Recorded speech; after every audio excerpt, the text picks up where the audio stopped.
তোকে আমি সেই কখন থেকে বলতেছি যে আমার জন্য চা বানিয়ে নিয়ে আয়, আর তুই চা না বানিয়ে তুই এখানে খাবার গিলতেছিস। ভাবি, আমার খুব ক্ষুধা লেগেছিল, এই জন্য ভাবলাম যে মুড়ি দিয়ে একটু পেঁয়াজ দিয়ে খাই, আর আপনি এইভাবে।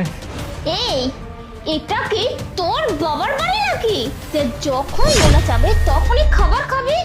আমি বলেছি তুই আমার জন্য আগে চা বানাবি, তারপর তুই খাবার খাবি। আর শোন, এইখানে আমার হুকুম ছাড়া কোনো কিচ্ছু হবে না, বুঝতে পারছিস? ঠিক আছে ভাবি, ঠিক আছে, আমি আগে আপনার জন্য চাই বানাচ্ছি। এই এই, তুই যে সোফা থেকে উঠে চলে যাচ্ছিস, সোফাতে যে মুড়ি পড়ে আছে ওগুলো কে পরিষ্কার করবে? তোর মা কি স্বর্গ থেকে এসে পরিষ্কার করবে? এই, এগুলো আগে পরিষ্কার করে তারপর যাবি। আচ্ছা ঠিক আছে ভাবি।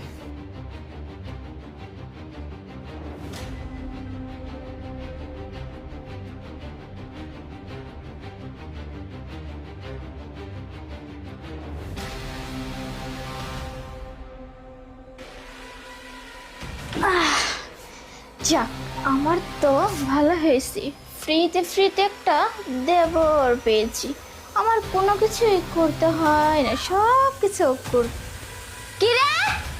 এই, হাতে কি মেহেদি লাগিয়েছিস নাকি? চা বানাতে এত সময় লাগে না, তাড়াতাড়ি নিয়ে আয়।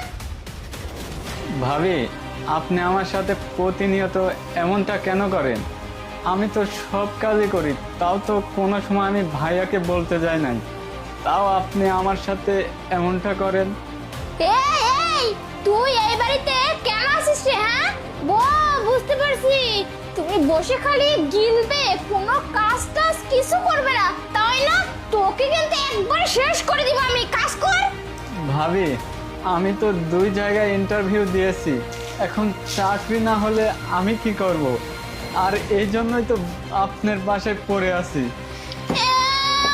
মানুষ আর তোকে চোখে দেখতে পায় না, তোকে দিবে চাকরি, ও নাকি চাকরি করবে আর কামনে খায় দে।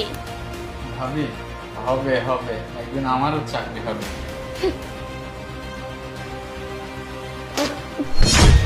এই, চায়ের চিনি তোর কে কোন ভাগ দিবে রে? চায়ের চিনিটা তোর বাপি এসে দিক। নয়, তুমি বাড়িতে? আমি বাড়িতে কেন?